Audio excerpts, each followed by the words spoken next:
proceed, Pamela. Okay, wonderful. I'm going to share my screen, Arlene, so we can start fresh here. Okay, so hello, everyone. I'm Pamela Flores. I'm an executive coach based out of Texas. I do a lot of work in the Dallas area, but also nationwide. I have clients all over. And I've been doing this work for about 10 years, and I love it. And positive intelligence in particular came into my life about 5 years ago. And it has been a wonderful way to supplement the coaching that I do. And I'm really excited to talk to you guys about it and teach you what it is. And like I mentioned to Arlene, if you have any questions at any time, please write them in the chat. And Arlene has promised to interrupt and read the questions out loud so that we can continue to have this conversation as we go. Okay, so what is mental fitness? Mental fitness is really well, let me tell you what we're going to talk about today. We're going to talk about how to grow the 3 core mental muscles to thrive in challenging times. And we're just talking about COVID. Those have been challenging times. Every time is a challenging time. Like there are always things that are going on, and we want to be the best equipped to meet what I call the demands of reality. Reality is hard. There are things all over the place. And so how do we grow our muscles to thrive in challenging times? That's what we're going to be talking about. So, mental fitness, the definition is your capacity to respond to life's challenges with positive instead of a negative mindset. And what happens if you can do that? Well, it has a big impact on your performance, has a big impact on your peace of mind and wellness, and it leads to really healthy relationships, which who doesn't want that, right? We all want those things: better performance, better peace of mind, better relationships. And where did this come from? So, the positive intelligence is a research based approach to the challenging things. Um, the research was done by Shirzad Chamine and is a synthesis of recent discoveries across neuroscience, positive psychology, performance science, neuroscience, and the cognitive behavioral psychology. And all of that together, he did a great job of looking at it and finding what are the things that are key for positive intelligence. The research includes results from hundreds of CEOs and their executive teams, from Stanford students, world-class athletes, and 500,000 participants from 50 countries. So it is very, very well researched. And you can read his book called Positive Intelligence by Shirzad Chamine. It's a New York Times bestselling book, and it's been translated into 20 languages. And you can get a lot of that, the summary of the research and how it impacts people in his book, which I highly recommend. And a lot of this is possible because of factor analysis.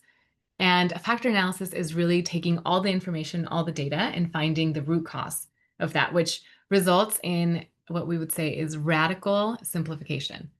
Meaning, like for colors, for example, at the root of thousands and thousands of colors are only 3 factors: red, blue, and green, right?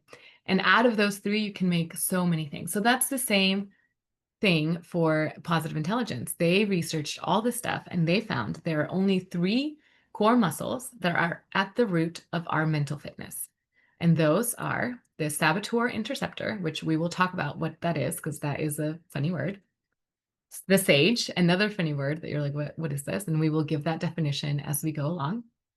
And then the self-command, which is the ability to really know yourself and know your body. And so we're going to dive deep into these things as we go.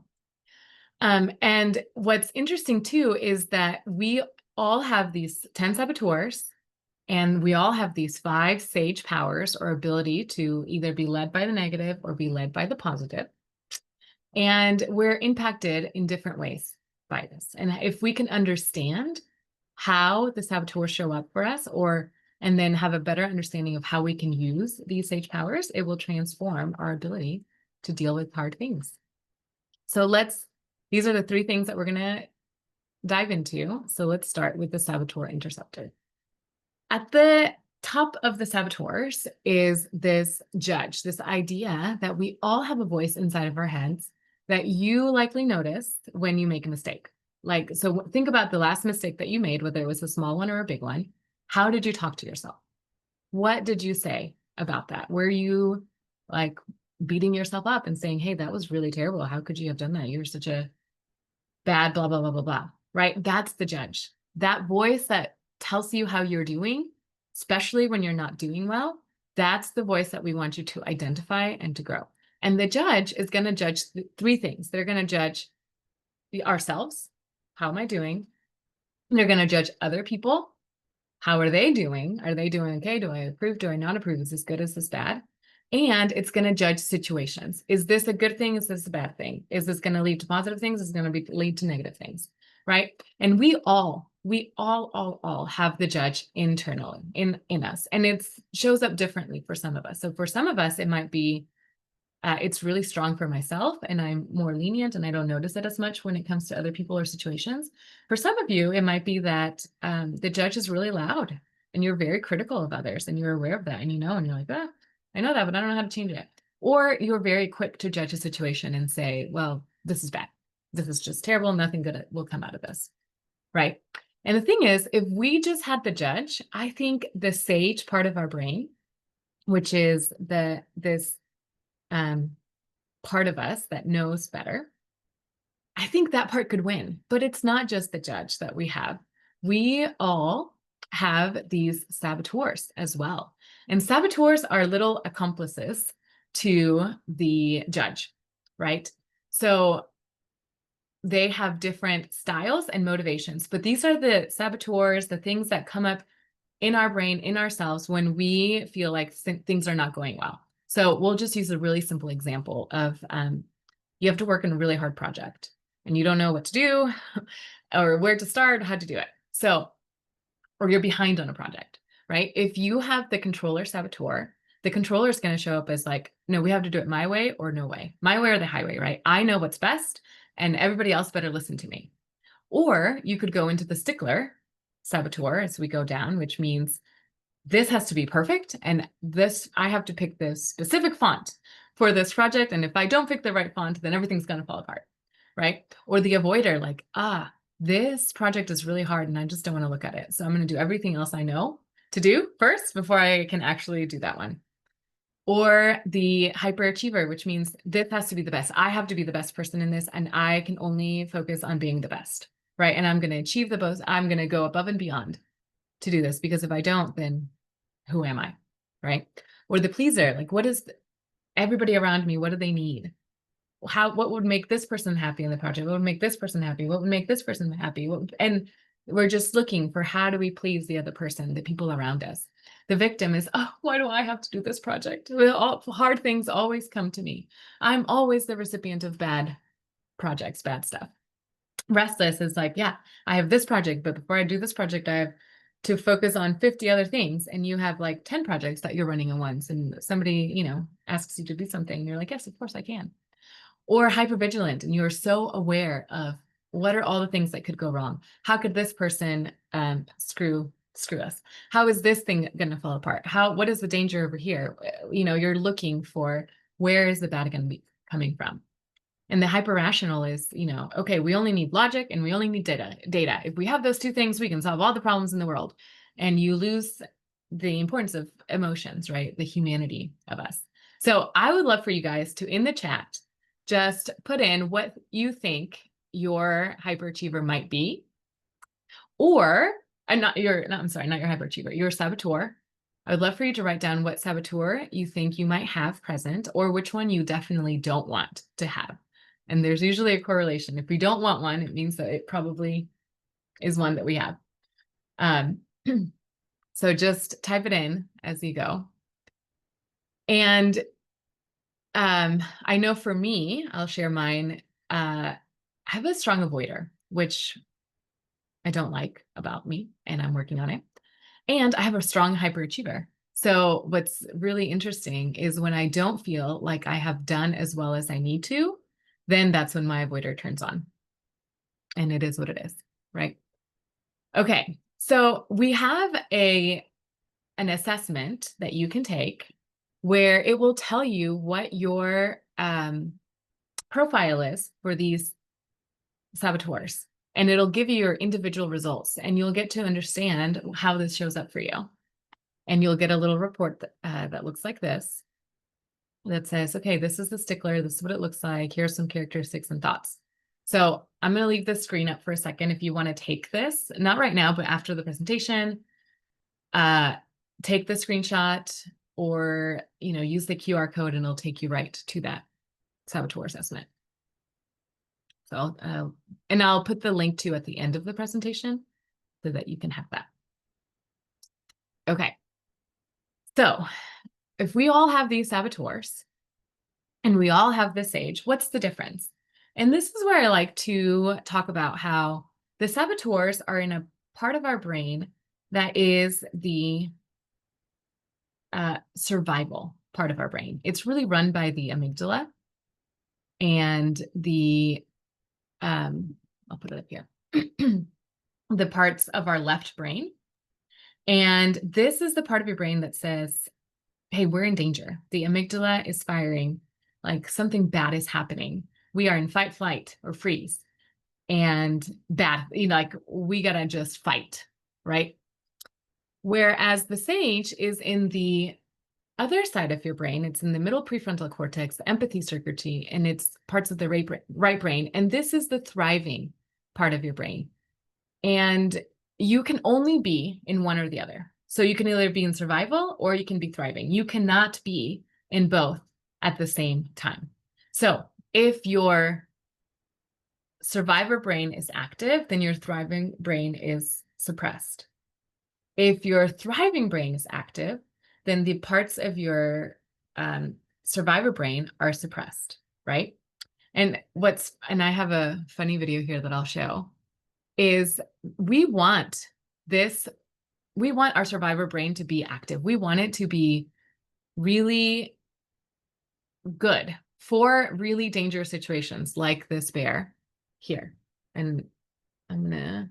Excuse me, Pamela, Yeah. there were also responses to your questions. Okay, perfect. Let's see what we have in the chat.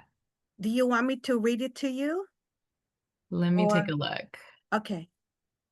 Okay, hyperachiever, restless, controller, several hyperachievers, pleaser, yes. Restless, yeah. All of these are good. I'm so glad you guys are taking the time to recognize which saboteurs you might have. And I hope you all, pleaser. I hope you all take the assessment at some point and gain deeper awareness about this, right? Thank you, Arlene, for pointing that out. Okay, so if we want this survival part of our brain, when do we want it to be active? Well, when we're in survival, right? Like this example here, I'm going to show you. If you're ever in this situation, you would like for your survival brain to be active. Right? Look at, this bear is chasing this man. Do you think he cares about how comfortable his shoes are right now? Or how fast his breath is? He has no ability to think of anything except for running for his life, because truly his life is in danger. And that's what we want, is we want, when our life is in danger, we want our survival brain to come online, to turn off everything else and just say, okay, now it's time to survive. What happens in today's culture is that unless you're out hiking in the middle of the woods, you're really not going to come across bears. What you're going to come across is a message that you're scared to receive, or a phone call, or your boss coming and saying, hey, can we talk, right? And what's happening is your brain is receiving that information as a major threat too, and it's turning on the survival brain. And it's saying, oh, we have to act as if a bear is chasing us, when in reality, it's not that big of a deal. But because our survival brain is so used to being online, that is our first response, right? Like, how many of you guys, you could raise your hand. I don't know if you can raise your hand, but give a thumbs up or something if you've related to this, where it should be a small thing, and yet it feels like it's such a big thing, and you lose your ability. Yeah, there's the thumbs up. Lose your ability to think critically when you most need to, right? And so if there are two parts of our brain that we use, what's the difference between the saboteur and the sage? So the saboteur is going to motivate you through negative emotions. It's going to say, if you don't do this, you're going to fail. We use shame. It uses guilt. It uses anger to say, hey, get your job done, right? Where the sage is going to motivate you through positive emotions and joy and excitement and possibilities and love. Those are all the emotions that come from the sage. What about the truth is that your saboteurs are going to generate success. And I mean, I can't tell you how many people I've worked with have said this, like, yeah, I think my neuroticism and my anxiety and being so perfectionistic got me to where I am today, right? But it doesn't lead to happiness. It can lead to success, but it's going to leave happiness on the table. Whereas your sage, what I'm presenting to you today is that these positive emotions can also generate a higher level of success and sustained happiness, right? So when we think, as a simple example is in a basketball game, and you have a shot to make in the last second. Do you want somebody to take it who's like worried about, oh, if I don't make the shot, I'm going to lose? Like, my teammates are going to be so upset at me. I'm going to let everybody down. This whole arena is watching me. They're going to, judge me, and I'm going to be made fun of, which are all the saboteurs, right? All the negative things. Or do you want somebody who is in flow? They're like connected to how great they've been playing all game. They're in a state of intense focus. Who has a better shot of making that last buzzer making shot? The person who's in the positive state of mind, right? And that is true for most of our decisions and for where most of our life is. We can choose to be in this state of positivity, but we don't know how. And so we only revert back to what we do know, which is this negative state. Okay, so that kind of brings up this question. Are negative emotions good for you? What do you think? Take a second. Are negative emotions good for you? Another way to say it is pain good for you? Yeah, somebody replied, yes, you learn from it. That's right. That's right. It's almost like this, right? If your hand is touching a hot stove, that information, the pain is what tells you that, hey, we got to do something about this. This is not okay. But what happens if you have such a high pain tolerance that you just leave your hand on the hot stove?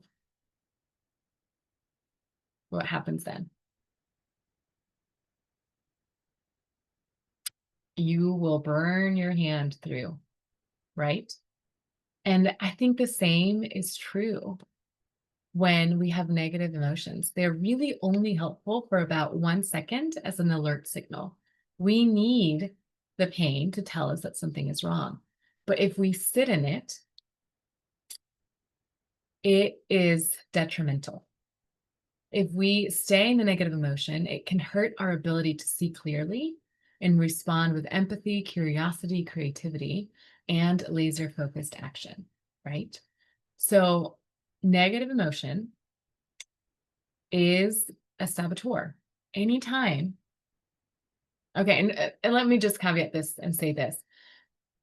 This is for like 99% of the problems. There are extremes on either end, right? Where negative emotions are totally appropriate because things are so hard and bad and chaotic. But we're not talking about those. We're talking about the 98% of things in our life that we go through every day where we choose to sit in this negative emotion. Somebody cuts you off in the beginning, on your way to work, and you're like, well, now my day is ruined, right? Or you get an email or a coworker says something that you're like, what? And now we can tend to sit in those negative things. And so for all of those, when you have a negative emotion, you can be pretty certain that that is the saboteur coming online and taking over your brain. So we've talked about the saboteur. Now we're going to talk about the sage and the self-command. So the sage lives in the region of a brain that is associated with positive emotions, peace and calm, clear-headed focus, creativity, the big picture of things, and it operates from the sage perspective. What is the sage perspective? This is the perspective that every outcome or circumstance can be turned into a gift and opportunity. What does this mean? I'll tell you a quick story to illustrate this. So I think it's a Chinese fable. And there was this farmer who had these beautiful horses in this province. And his neighbors were like, hey, you need to enter your horse into this competition because it's so beautiful. So he was like, okay. So he went and entered his horse into the competition and it won. And the neighbors were like, wow, what an amazing thing. This is such a good thing to have happened to you. And the old man, who's very wise, was like, it is neither good nor bad. It just is. And they were like, what? What is this weird man? And then these thieves from far away had heard about this beautiful horse that won this competition. So they came in the middle of the night, they stole the horse and took it away. And they went back, the neighbors came and said, oh my gosh, what a horrible thing to have happened to your horse. We're so sorry. It's so bad. And he was like, because he's so wise, it is neither good nor bad. It just is. Right. And then this horse, who was so amazing, was very wild and rebellious. And he actually broke out of the thieves and on his way back to his farm found 3 other horses and they all followed him. And so now he's back with these 3 additional horses. And the neighbors again come over and they're like, hey, what an amazing thing to have happened. Right. And the guy, the old man is like, it is neither good nor bad. It just is what it is. And then his son is he's like, okay, we have these 3 horses, additional horses, let me break them in. So he starts breaking the horses and he falls and he breaks his leg. And what do you think? By this time, the neighbors had learned that there was no point in telling the old man what they thought, right? And it was just, he just said, it is neither good nor bad, it just is what it is. And then the province was going to war, and so they came to collect all able-bodied men, and his son couldn't go to war because he had a broken leg. And the story is just a story, and it could keep going and going and going. But the illustration is that we can judge a situation as good or bad, and yet we don't know what's coming after it, right? So the question is, which perspective is true? Is it the perspective that the saboteur says that this is bad, or the sage that says this is a gift? Well, the answer is whichever you believe is what becomes true. Whatever you choose to believe is what is the way that you'll see it and is the way that you'll experience it, which is really what is true for you in that moment. So we've talked about the saboteur interceptive, we talked about the sage, and let's talk about the self-command. And I want to show you this, if you can, wherever you are, just close your eyes or take a moment, and I'm going to show you what are PQ reps. So if you just close your eyes and take a deep breath in, and breathe out, that is a PQ rep. You can, again, close your eyes and take a deep breath in, but this time focus on the temperature of the air as it enters your nose.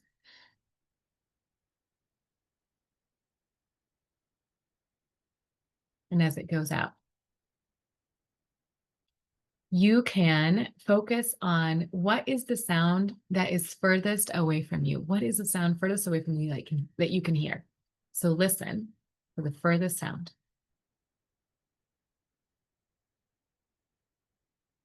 Now shift your attention to what is the closest sound that you can hear.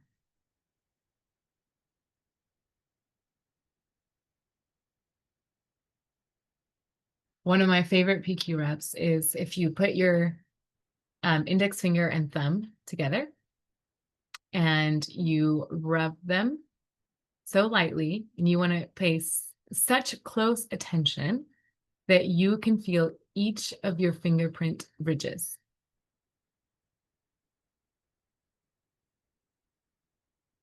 Notice how you feel now after just, I don't know, 20, 30 seconds of pausing.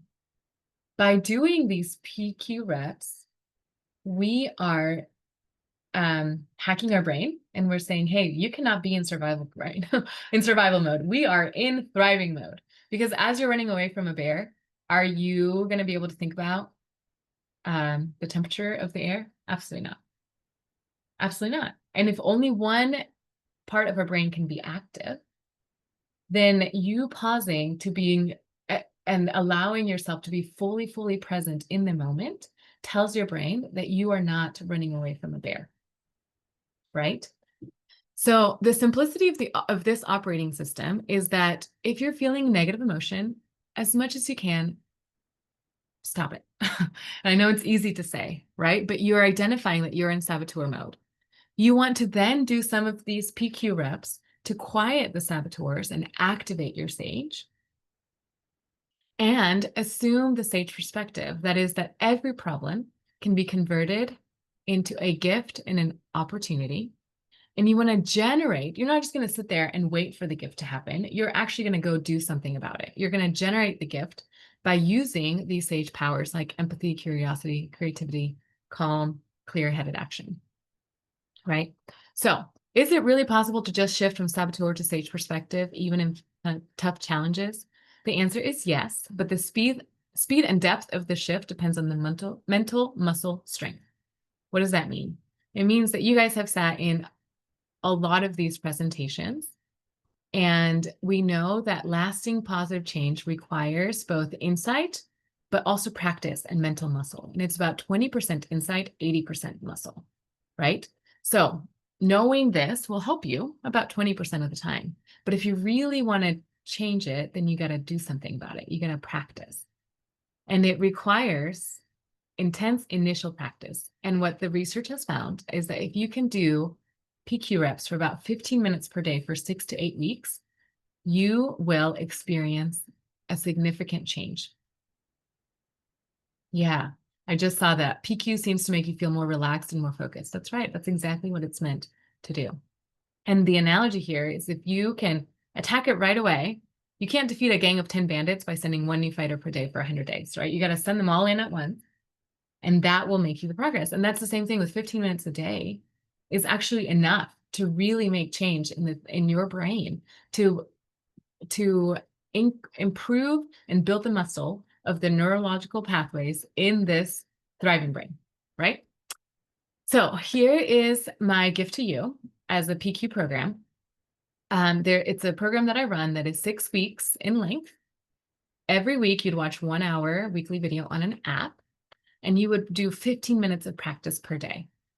And you'd get the book for free, PDF, and you're in this small group learning and coaching. And if you're able to do this, the PQ research says that you will feel more calm, you will experience more curiosity, you will feel better physically. Actually, people who are able to increase their mental fitness get sick less. And you'll have the ability to shift most of what happens in our day-to-day life. Instead of saying, oh, this is terrible, say, what is the gift in this, right? So if you're interested in that, you can contact me many different ways. My phone number is on here. You can write your email in the chat and I will catch it and reach out to you. You can click the QR code and it'll take you to my website and my contact page, and you can just fill that in.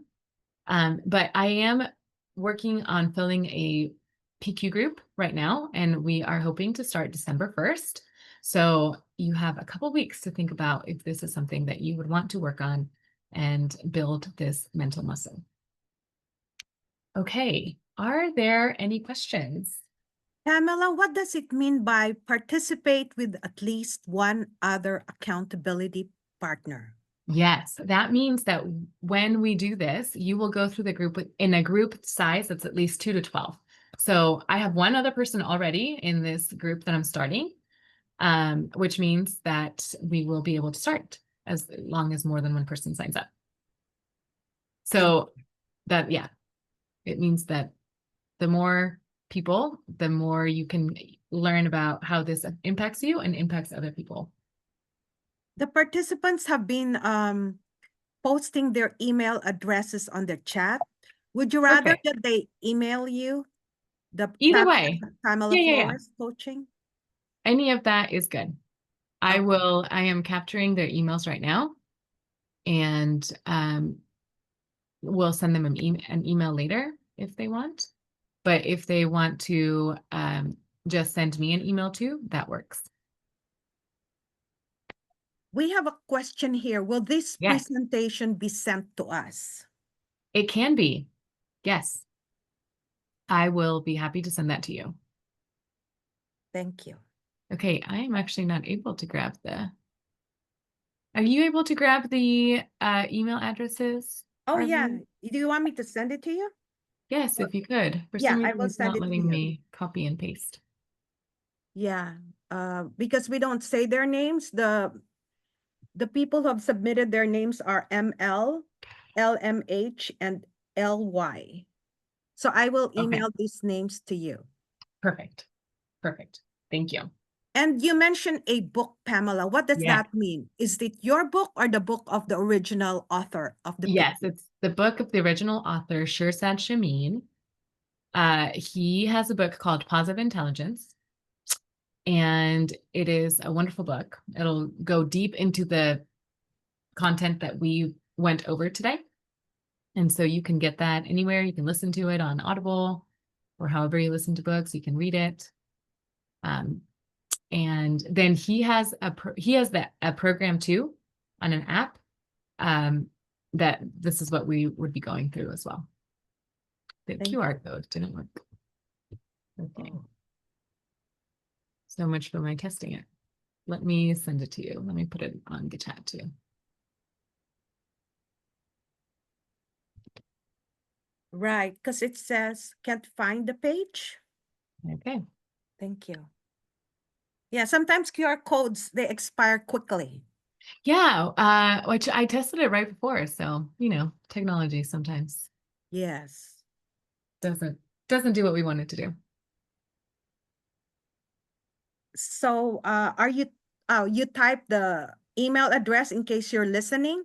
I will include it also on the email that I'll be sending you once we post the video. And once we receive the materials from Pamela, it is https www.pamelaflorescoaching.com/contact dash